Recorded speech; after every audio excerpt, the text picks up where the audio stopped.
This is that one audition with Alyshia Ochse. Oh. Okay. What a joy. Sometimes I get to sit down and talk to people and I don't know where to start because they've had a 30 plus year career. So I love that at 11, you kind of landed in this watching a play and like, this is what you want it to do. But did you have parents? Did you have a support system that knew how to support you to do it? Imagine if I didn't have parents, though, that I was just hatched from an egg. I was watching everything. I'm like, is there two of her? How does she do everything? You are an AI. I didn't have parents who were in the industry at all. Nobody I knew was in the industry. I just very much had like headstrong thing about going towards one goal once I decided that that was it. And for me, it was kind of twofold. On one hand, my mom had taken me to see Les Mis, and I was like, it was the greatest thing ever. I felt like I'd left the earth and I just wanted to be Eponine. And then I went into high school and I was in this play, tiny part in this play. And after my high school vice principal came up to me and said, like, singled me out and said, you were really good. You were really funny. And that was just it to me. I was like, I'm good at something. I'm going to be the greatest actress in the world. And it's all I'm going to do. I even like wrote a contract with myself about that I would only spend an hour of non-acting time a day. I highlighted entire books, which ultimately makes the book not highlighted at all. Like it's makes no sense. But I did just become obsessed. Yes. So I'm not familiar. My parents. Oh, yeah. Sorry, go ahead. No. So your parents kind of, because we're the same age, and I'm from Kentucky, so it's a small space and place. And at that time, if you can't see it, how do you be it, right? So I'm curious, what were the first steps? Because also a lot of people are in Canada, and I don't know if the process is different getting in Canada versus States. Well, yeah, I was also from Montreal, in a suburb of Montreal in the West Island, which was primarily English speaking. And in that area, there wasn't a film and television industry. It was, however, there was this acting group that it was called Kids in Action. And it was this kids acting group that would be in Toronto and Montreal. And I mean, a lot of people actually started, like Hayden Christensen was in that. Ryan Gosling was one of the clients in that. Yep. There's a lot of Canadian actors who started as kids in this little acting group. And so that really was and because also the teacher in that acting group was a kids agent as well, which I don't know, when I look back, that might've been a conflict of some kind. But at the time it was like, if you did well in the acting group, then she'd send you out on auditions. And I got my first audition for Are You Afraid of the Dark? And so that was really a thing that was an easier start than I think most people I knew. Like trying to find an agent was really difficult. I feel like I fell into that a little easier. Which is kind of great, but I'm really curious. You start as a teenager, right? Your first credit, you're like, I would say 13, 14 years old, because it was 94.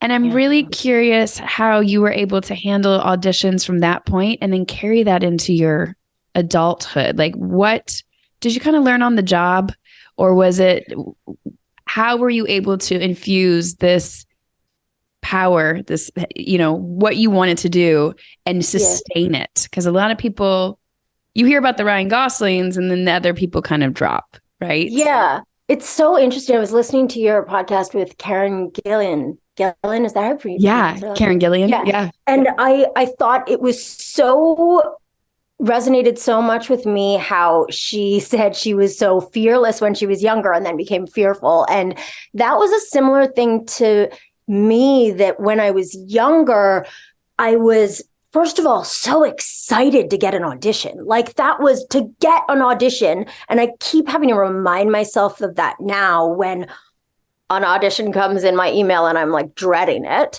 Then I was so excited. I wanted to show my stuff and perform. And I didn't know what I was doing. I mean, my first audition, I looked directly into the lens, like, of the camera, right, and was told, you don't do that. And I learned that way, but I had the bravery of being completely ignorant. And I think that can really take you a long way. And I was very determined in the sense, I had this piano teacher who I still have in my head saying, like, you can sleep when you're dead. Like, a work ethic was everything. And I can see in retrospect how that played out with people I started out with who were actors. They did other things. They went to university. They had other things they could do. I did not have a plan B. I don't even really think I have a high school diploma because I left to do a movie. So I really put all my eggs in that basket. And definitely when there were times when it was tough, had I had something else, I probably would have done that. Well, that's what first of all, I think, again, when you set your sights on something, you're going to fire through, right? It's like, and especially at the beginning of your career when you don't know, right? You don't know what you don't know. You don't know that it's hard, quote unquote, hard to get a part. You're like, oh, I got an audition. I'm going to do this thing. Like, it's just, I'm going to go play, right? And then that you're met with that same energetic, like that law of attraction, right? But in studying your resume kind of coming up, I noticed then you took a nice dip into voiceover starting a few, like 10 years into your career. And that feels like it really took the cake for a while as you kind of developed and grew into the actor. And I wondered if that was conscious, if that was a play, or how you went from going on television shows, starting to do movies as a teenager, and then hitting a stride where it was like constant voiceover work. That was kind of your, working at Starbucks, right? It was it was definitely. And nothing in the beginning was conscious career moves other than getting a job. However, I think I was really lucky in that now that I have lived in LA and stuff, and I know actors who started in LA, I realize how lucky I am that I started in Canada, in the way that I was able to really work my way up in a way that I think doesn't always happen, at least for friends of mine in the States. You either hit big or you're doing commercials and can't even get like a one-line job on something. It's like really black or white. Whereas in Canada, there's not really, in English-speaking Canada at least, there's not really a star system. So I did start out I was girlfriend number 1 on Are You Afraid of the Dark? And then I got a bigger guest star, and then I got my first series. But then I was also allowed to be the lead of movies that no one's ever seen, or ones that are supposed to go to like, I did this movie with Robert Pattinson and David Cronenberg movie. We went to Cannes. It was going to be the biggest thing ever. Like, it wasn't. And and learning those kind of, having that kind of up and down journey in a microcosm world that's smaller than America, you're going to be a star or you're not, was good for me to hone my craft and to just know all of the ups and downs about it, all the agent stuff, all of that. The politics, basically, of it, to be able to. I'm really curious if auditioning in Canada is different than auditioning here. And if you could speak on that. How is it different? How does it operate there? Because I don't know. I have no way. I really relate to things that Karen said in her, because it was similar to me coming from a different place, going to LA. When you've kind of established yourself in a different country, coming to LA, you're starting over. And It's a big shock to the system, unless, I mean, for me, at least it was. And in Canada, they even have in our union rules about, in an audition, they have to hire a reader. Like, the casting director can't be just reading with you. They have to hire an actor to be a reader. And that's a huge thing. It's also was always on tape. Like, even back in the VHS days, like, it was always on tape and I think by the time I went to LA, I was at a point where I was getting some offers in Canada. I knew that if I went into casting, I knew the casting directors. And so when I went to LA, one of my first auditions, to go into like a casting director's office and have them just read with you on the page and you not be on tape. And I found it so hard to know how to just act unless I was in a situation where I'm in somebody's office and just being myself talking to them, because anything more felt too big for this space. And it kind of just threw me a lot, which was my problem. But I think that's something that I didn't know was all the kind of hurdles you had to pass to get to the point where you just are put on tape. Right. Like, where they actually look up from eating their lunch. Right. So it's like that, where they're not typing on the computer over to the side and not really fully to give attention. I love that in Canada, they actually provide a reader that is an actor. So then everybody can do their best job. The casting director can watch. Yeah. And you feel like, I guess there is something about it that you feel seen. Whereas I think I had a problem with talking to somebody who I felt wasn't listening to me, because how could they be? They were doing other things, which is, I don't want to put it on the casting director, but like, I wasn't used to that. And I was used to having something where I'm talking to someone and then there's somebody watching and judging, whatever. Right. But yeah, that was a big shift to me. And you came to, is my research correct? You came to LA 2007? Gosh, I mean, I guess that's when I fully moved to LA. I had come down for a pilot season once. And I remember that being such, I mean, it's such a different time now though, because back then, like, if you were going to put yourself on tape, you had to go to a studio, get a VHS and like, or DVD or whatever. But then my first pilot season, you know, it was all about like, you get the sides right away and then you test. And then there was another level. And at that time, everybody from Canada was like, you get off the plane and you get a pilot. And like, I didn't. I got off the plane and I tested for stuff, but I didn't get anything.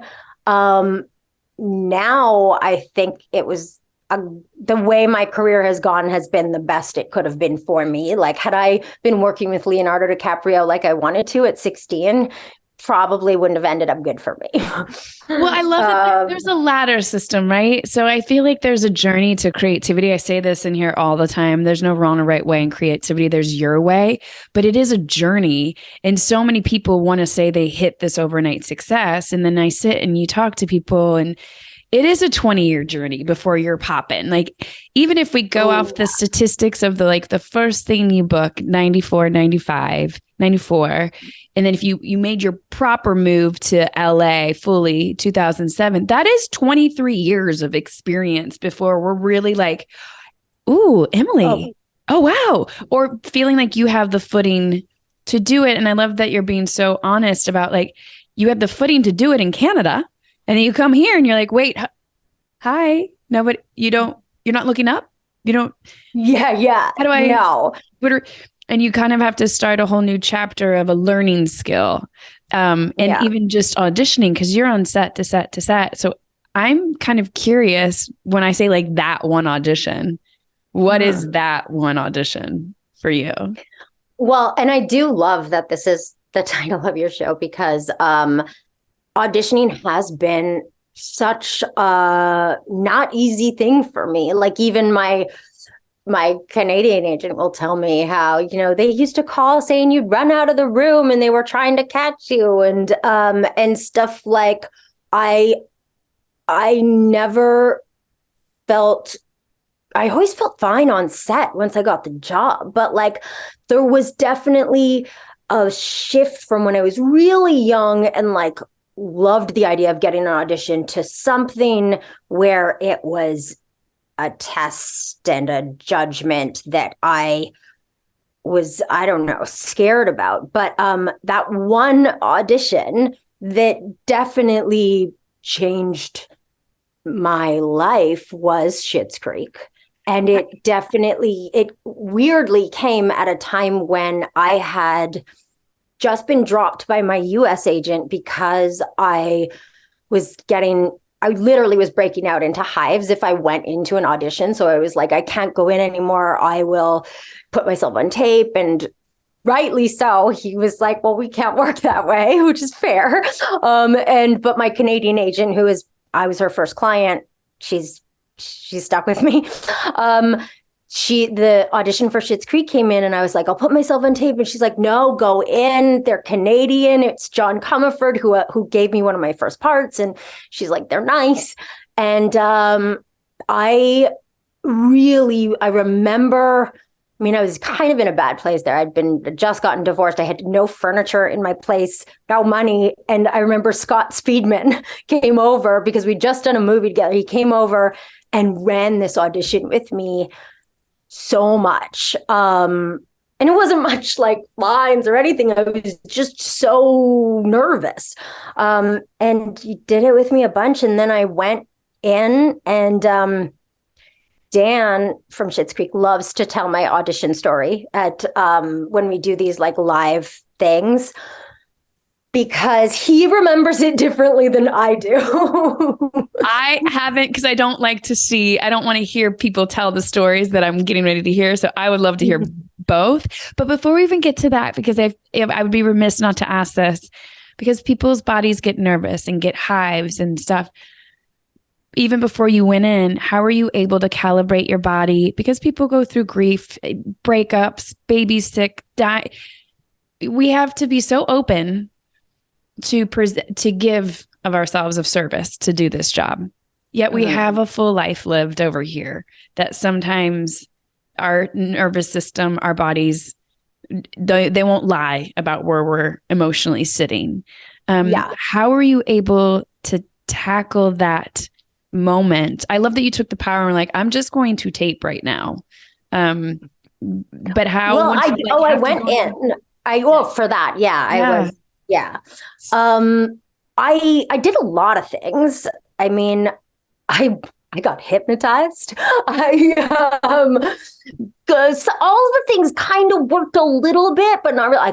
I went to therapy. I did all kinds of things. And I just wish I could go back there now, knowing what I know, because what has been kind of the greatest gift for me in the mental challenge of auditioning is now that I've been making my own stuff and seeing other people's auditions and being on the other side of it, I'm like, God, you do want somebody to come in and do their thing. I think I was like becoming a teenager and learning who I was in an audition room. So everything was about like, what do you want me to be? And once and I think that's a huge trap, like that you're gonna fail no matter what if you're trying to be something that you think they want you to be, rather than going in and doing something that excites you. It gets you out of your head when you're actually like excited that you have something to say through this part. And I think seeing that other side of it too, knowing that like actually everybody I see on tape is really good. Like, it's rare that somebody's not good. Doesn't matter at all if they fuck up their lines. But what matters is the mentality that comes with fucking up your lines, which I would have. Like, if I just one mistake and I'm like in tears. And so that, and also it's also a lot easier to audition when you have a job. Totally. When you don't need it, right? Right. So it's so all these things that are easier said than done at the time. But when you take the pressure off, because to me, every job was like life or death, like so important. Hence the hives. The hives. Yeah. That's because you're it's like you're getting ready to battle. Your body is going to go into fight or flight. And even if you think you got it under control, I get hives too. When I always say it's, if I don't have the right content, I don't have the confidence. If I haven't put the content into the characters, I'm in this pleasing mode. And my body, even if I think I got it under control, I'll flood. Yeah. And in real life too, if there's something happening, I'm like, here comes the hives. So it's really interesting that you're in this place when Stevie comes, like when the character of Steve. So what did you and Scott do? How did you create your idea of Stevie to go in? Also, was Schitt's Creek one of the first ones you actually went in person for during that time? It was the first. It was absolutely the first in a long time of just I'd put myself on tape for stuff. And the truth is, I only last year got my first ever job in LA. Like, when you move to LA as a Canadian, a lot of the time they're like, oh, you must be big time, and you get a lot more work back home. So I wouldn't I'd audition for things on tape for stuff, but I'd rarely ever get anything in LA. But a big part of what Scott was doing with me was I was having this thing where no matter how much I knew the lines, I just was blanking on everything and felt like it was just hard to speak, just purely nerves. But I think what was helpful with that was just getting out of my actor head of needing to be great right out of the gate and just doing it. Like, I think that fucks me a lot even when I have to put myself on tape, I've had to remember what it was like to be a beginner and to be okay with getting better, like not starting at 100, which I put some expectation on myself that would ultimately make me not want to start at all. But it was just doing it. But then also, I remember a friend of mine who was an actress who was also auditioning for Stevie, who had told me later, she was like, yeah, it made sense that you got that part because I just didn't get it. And it was so confusing to me to hear her say I didn't get it, because I'm like, what's there not to get about Stevie? She's just like, it was so obvious to me. So I feel like there was that marriage of person and part that I just got it. Mm-hmm. And I think I did what I wanted to do. I was just going to say, what was your experience of the audition? Because I want to hear what Dan's like. What does he share all the time? I would love to hear both perspectives, because it's so funny how we have our actors' brains and what we think, and then what's perceived as the other person on the other side. Yeah.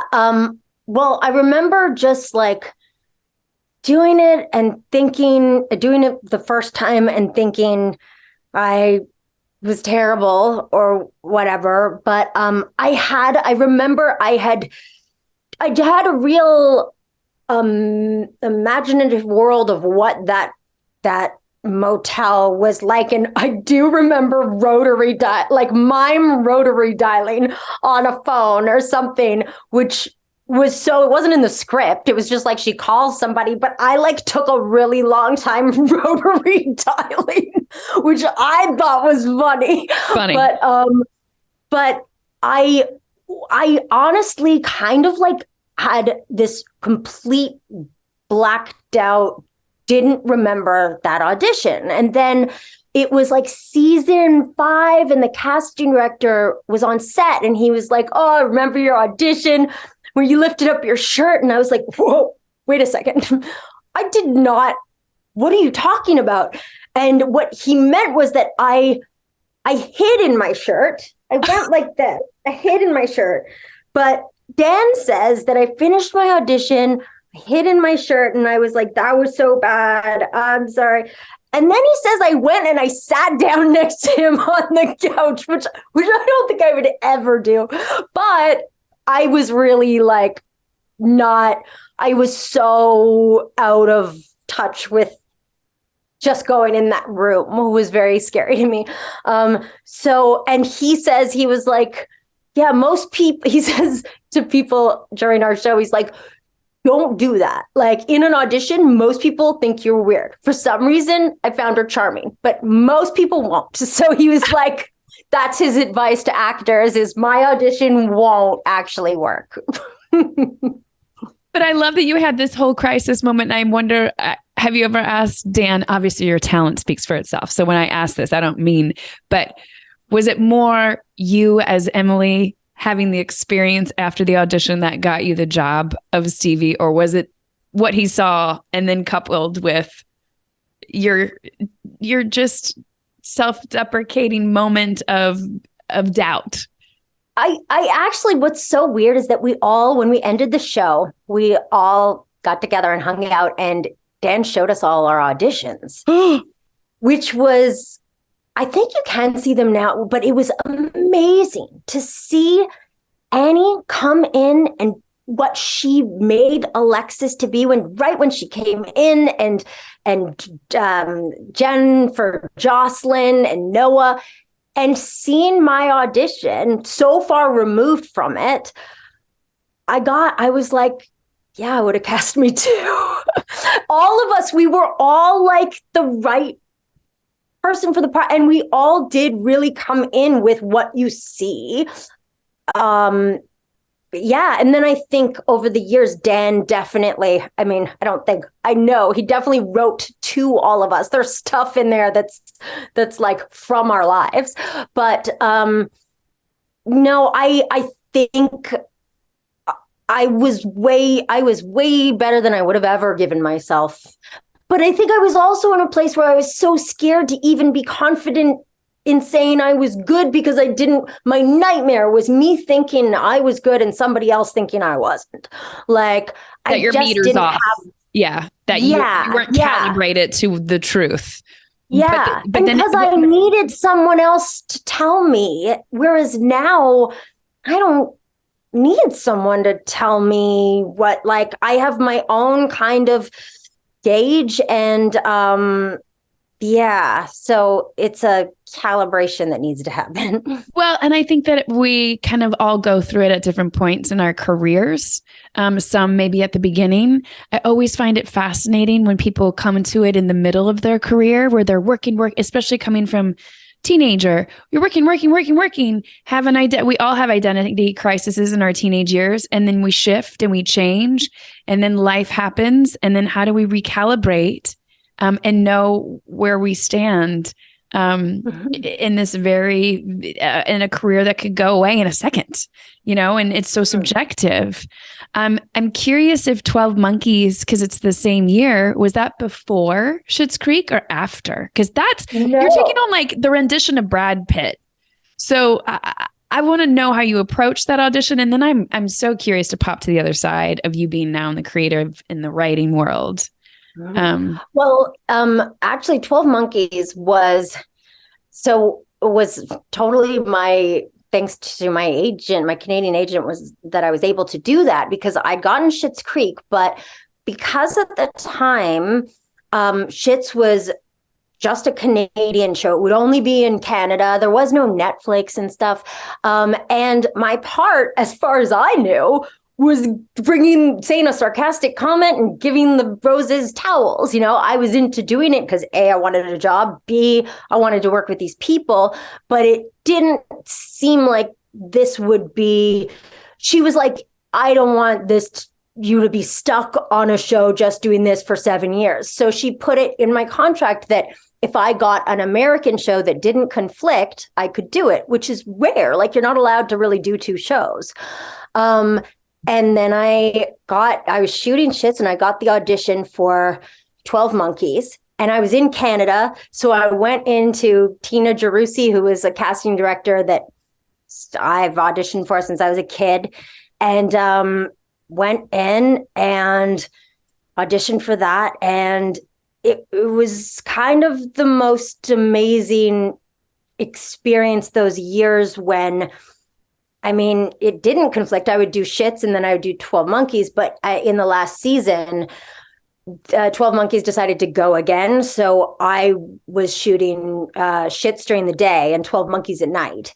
And it was amazing. Like, everyone was so nice to me. The ADs would be like, you have 15 minutes and like tuck me in. And it was definitely the greatest time in my career, I think, because I couldn't think, because I just had to do it. Like, there was no time. There was, and then they both ended. Well, okay.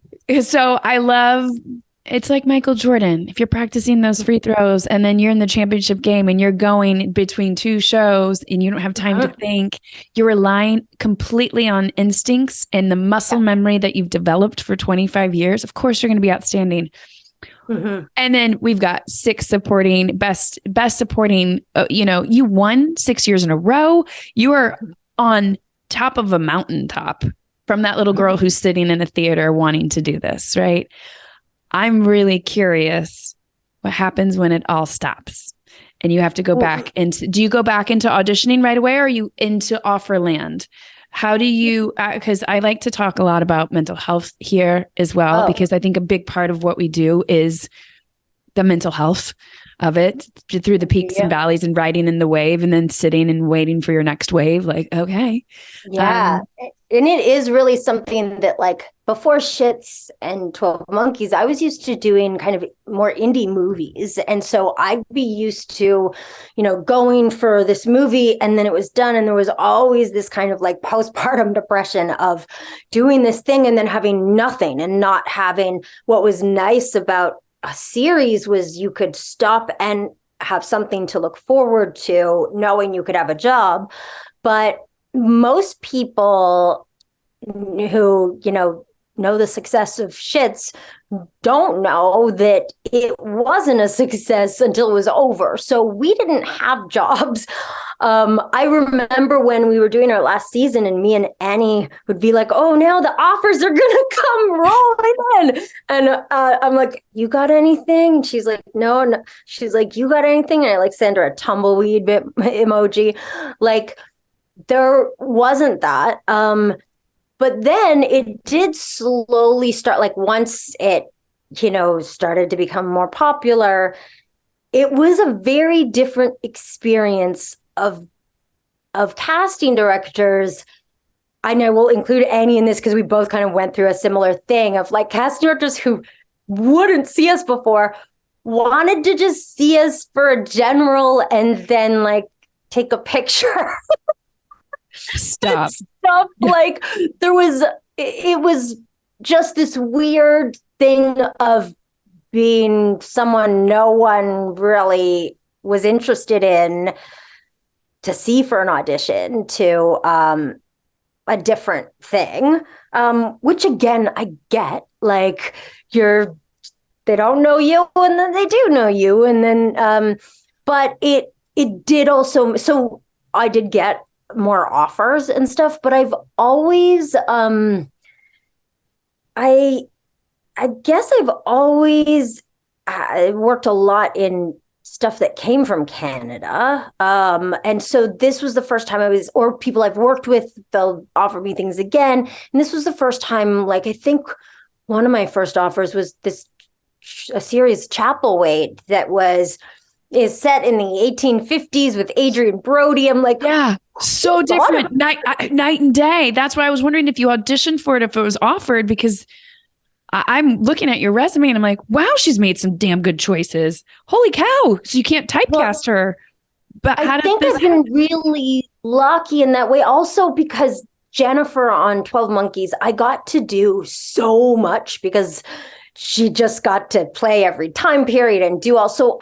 And over the years, I think I have built a lot of tape that has variety that people if you only know me as Stevie, you might think only that, but I have really good agents, and they always kind of push me for things that I'm like, I can't do this. And they're like, yes, you can. Especially this last thing I did in Scotland, this new show I have coming out, The Rig. I remember them being like, you need to read this. And I'm like, a rig? Me? An oil woman? Like, I don't think so. And they really, they believe in me more than I believe in myself and make me step up. And I'm so lucky because I know that finding an agent is hard in the States just to find one, but then to find people who like get you and want you to go out for stuff that a lot of the stuff is not like big pay stuff, but I will do this movie that's like so cool. And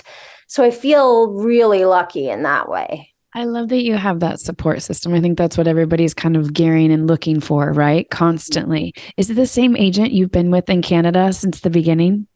Well, yes. So Danny, my agent in Canada, I've been with since the beginning. But then right after Schitt's ended, my agent and manager, who I've been with for a very long time, they were like, we think you should get US representation agent wise. And I was like, I don't think so. I don't want, because I'd had it and I was at Gersh, they dropped me. I'd experienced it all. And I really realized I'm like, there's no place like home. Like my Canadian agent will be there for me through the thick and thin and will push for me, and my manager as well. But they were really like, we want you to get the opportunities that we can't, get you with our bandwidth.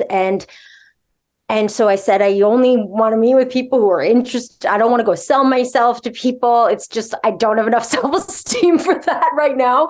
And they set me up on meetings with amazing agents who were all like, everybody I met with, it was just a different experience than I'd had before meeting with agents.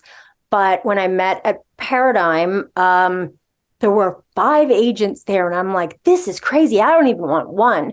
And I ended up signing with them. And I do have to say that each one of them is like, brings value in a way that I could never have imagined. Like I have a lit agent who basically in my signing meeting, she was like, if you ever want to adapt a book or a TV show, I can help with that. And I'm like, oh, I've always wanted to remake this show called Mary Hartman. I could tell she didn't know what it was, but she wrote it down. And a week later, she calls me and she's like, you have a pitch meeting with Norman Lear, who is a legend, in 2 weeks. And then my talent agent is like, will send me stuff that he's like, this is a new director, but I think the script's really cool. And this like stuff like that, where it's not about the bottom line. Like he really, it's just, I feel real lucky because I know. Thank you for being so transparent about that. Cause I was like, how the hell does you go into start Norman Lear? I was like, did she write it before? So you had great connective people that saw and that could move mountains. Like threw me in that ring. Were like, you can do it. And I'm like, no, I can't. I mean, I cried for 80% of that pitch. I don't know how it ever happened. It's a crazy, that's an hour-long story, but were you writing and creating at, because I was wondering after Schitt's Creek and 12 Monkeys went to came to an end, if that's when you started writing and thinking about creating, or did that kind of come through as Paradigm came in and was like, hey, also look over here. Like you can.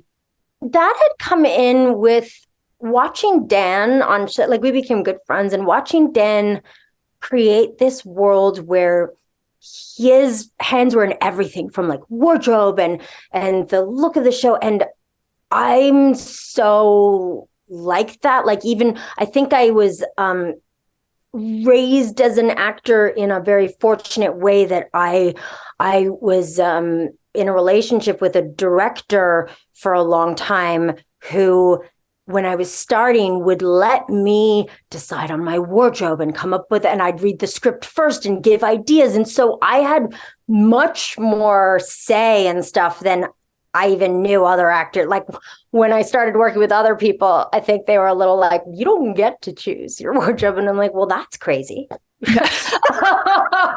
I wouldn't wear this, just so we're clear. Yeah. I'm like, but so I definitely and got to watch dailies and then my best friend was a director and got to do that thing. And so on 12 Monkeys, I became really good friends with the showrunner and saw how this was all. And I was like, oh, that's what I want to do. Like, that's to create a world. I even remember when I got married, I never wanted to get married. I never even had been to a wedding, but what I loved was creating this whole thing of like this music, and then we're walking this whole choreographed thing, and then how the whole event will play out, and like that stuff I like.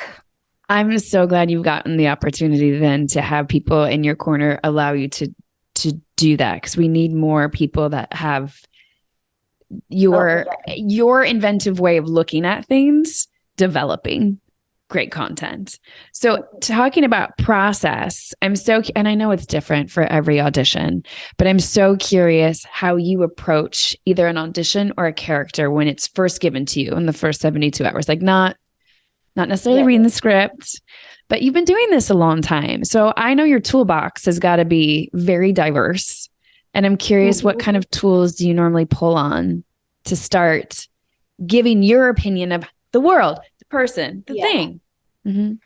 So it's really interesting because I think one of the things in retrospect that really messed me up for a while was I would go in an audition and I didn't get the part, and I was trying to figure out, well, what was I doing wrong? And so I kept trying to fix my process and fix everything. And I'd go to one class and they'd be like, well, don't memorize the lines, just like learn them by heart and don't do that. And like, I'd try all these different things trying to fix what wasn't actually necessarily broken.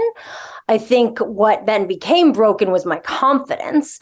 But now I am someone who's I like to always be learning. I'm like, I just did this movie with this kid who just got out of Juilliard, and I'm like, send me all your notes. I want to know all the things. And like, and which is why I really like your show. I'm always interested in some new acting technique, right? Yeah.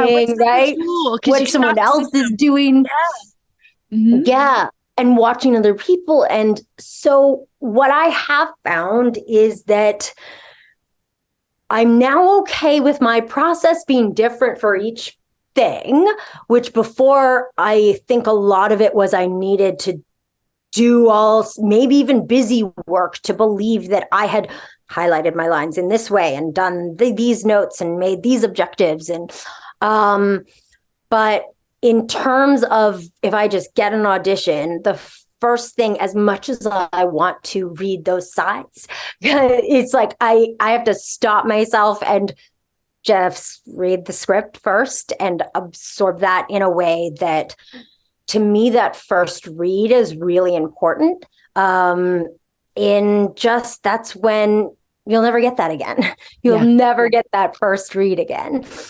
And then it's, to me, about like, kind of imagining what I need to know what I'm saying. I need to have a take on it of what I'm doing. And sometimes that comes from just like imagining the circumstances and kind of going off on things. Other times it's like I have this audition coming up where I'm looking up inspo from like real serial killers, and like a voice to me can be a key into something. But then I do, if I'm working on a part, I usually like that I'm shooting, I like to work with a coach and go through every scene and kind of map out. I do like to map out on cue cards where I'm at before the scene, where I'm at the end, what I'm doing in it, and to kind of have so that when I'm shooting, I just have a quick thing of where I'm at and what I'm doing. I need to really, really extra prepare to feel like I can just let go. I think that's the hardest thing for me to do, and it is when I'm best, when I'm not thinking. But to get to that place, I need to do that. The hardest thing I did was this show called The Rig, where I played a geologist scientist. That kind of dialogue, I went and I got my brain scanned because I thought I had some mental brain problems because I couldn't remember stuff about quorum sensing and all this science. And what I did learn was that I need to know what I'm saying, but I also need to know what, like, I've never been the person who gets cast as the exposition. And in this, there was a lot of exposition that had to be said. And I need to make it not exposition. And it's just a lot more work, but I can't go on set without like that. I just love that at the beginning, the type of learner you are is to take it all in and want to learn it all, and that every single one of your jobs has never been the same. So you get to learn, and you get to shock the system, and you get to learn new tool tricks and stuff.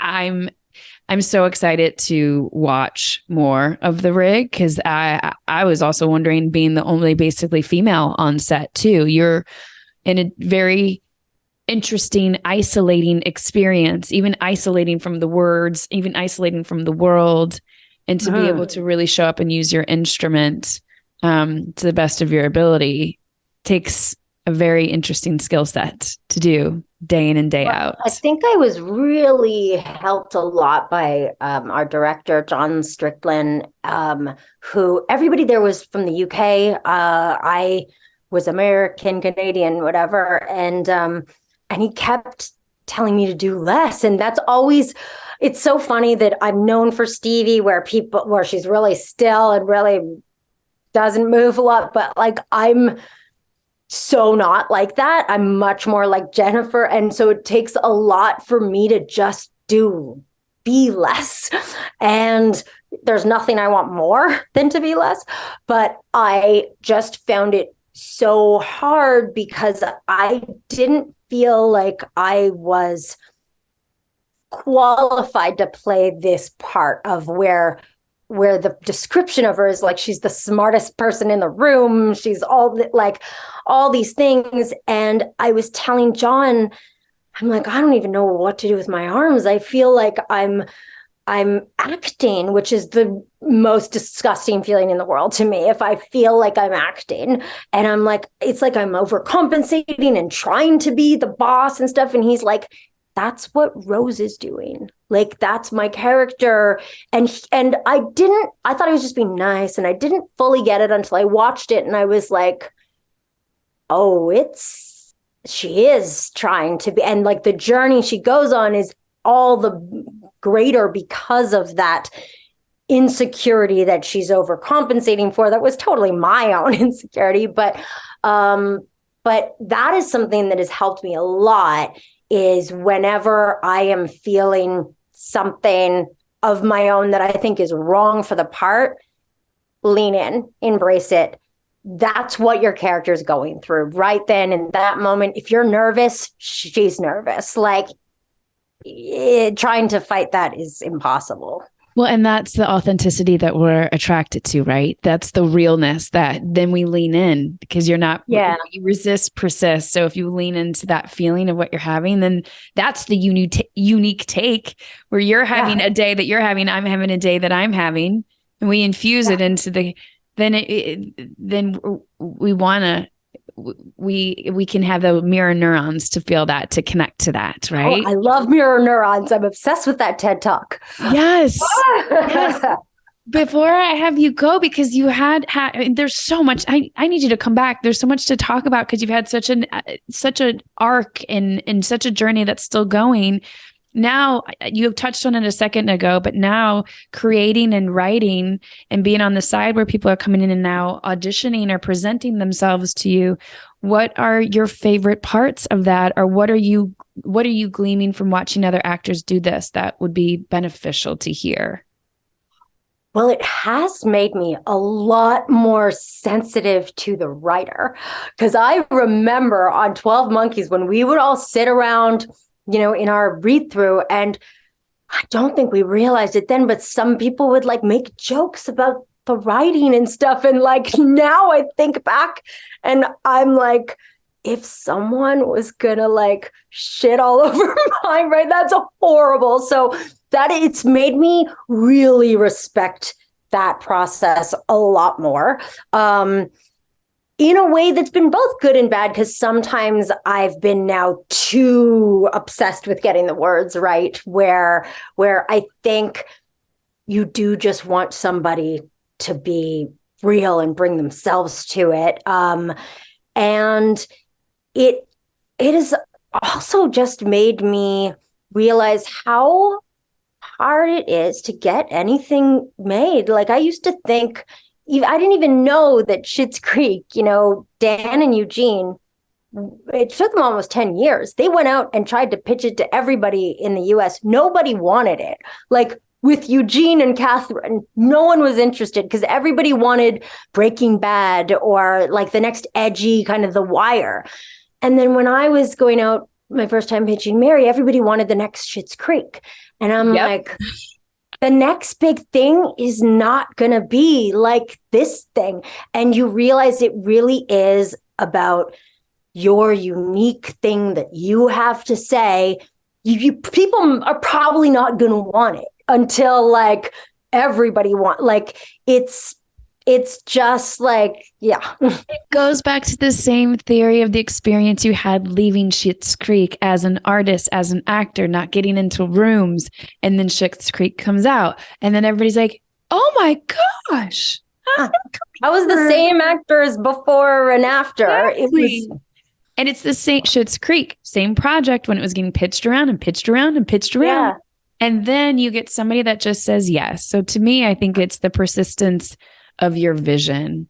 And you saying yes to yourself first, like that kind of thing, that nobody is going to say yes to you more than you being like, especially being Canadian, I'm someone who used to be at least never on my own team. Like especially if a guy said that his idea was good, I'd be like, oh, of course, that's better than mine. But like the paradigm shift that can happen when you believe in yourself and nobody else they could not hire you and your take could be wrong on it, but like that you believe in your take that'll to me go so far. And there's so many stories of it, like this show I just did with Zoe Leaster-Jones. She went out and pitched this show. No one bought it. And then during COVID, she just decided to write it, 7 episodes of it. And then after, sold it, greenlit, it was the same show she was pitching. Like, it's just, you just keep never going. know. Yeah, you got to keep going. And again, I think knowing your why, which your why has been so strong since you were little. And knowing your why. I love you. These are things I've watched that TED Talk too.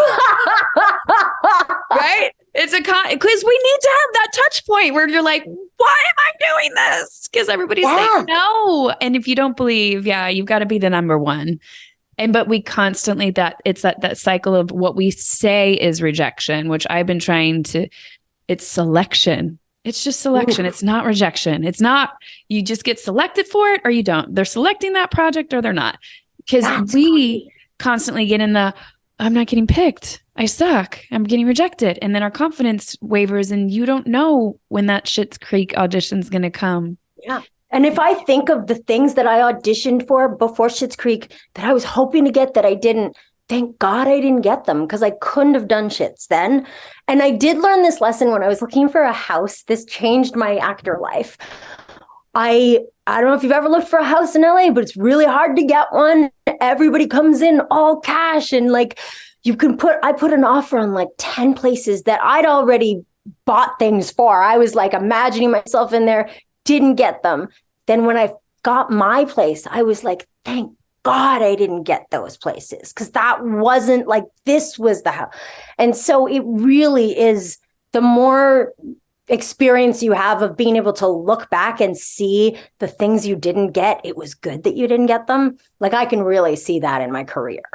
I can't even imagine what some of those would have been, because and also just the experience of you doing 12 Monkeys and Schitt's Creek at the same time, that literally that marks your 20 years.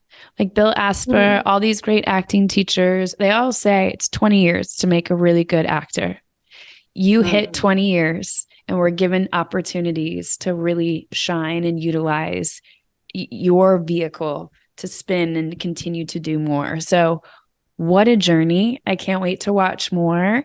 Hannah, I'm going to be contacting you because I want you to come back, Emily, and just share more. Oh, I'm going to have Hannah contact you because I've got a lot of questions for you. Like, I want to know do you go to acting class? Who's your mentor teacher thing? I have a lot of questions. Oh my gosh. Yes. We'll be in touch. Yeah. Okay. Let's do that. I would love that so much. You're a joy to witness and watch on screen. It's always a joy for me to do a deep dive. I feel I get obsessed with every person that I interview because I'm staring at you for days. But you're even more joy to literally talk to and get to hear your journey, and so humbled and so amazing. So thank you for sharing a glimpse into inside your process, inside your journey. Where can everybody find you other than like watching you on everything? Because you're literally on every network. You can find Emily. I'm mostly on the Instagram. Yeah, that's really where I put everything. So Emily Hampshire on Instagram. Yay! We're gonna follow along. Awesome. Thank you so much. Thank you. I'm going to be in touch. I want to know everything.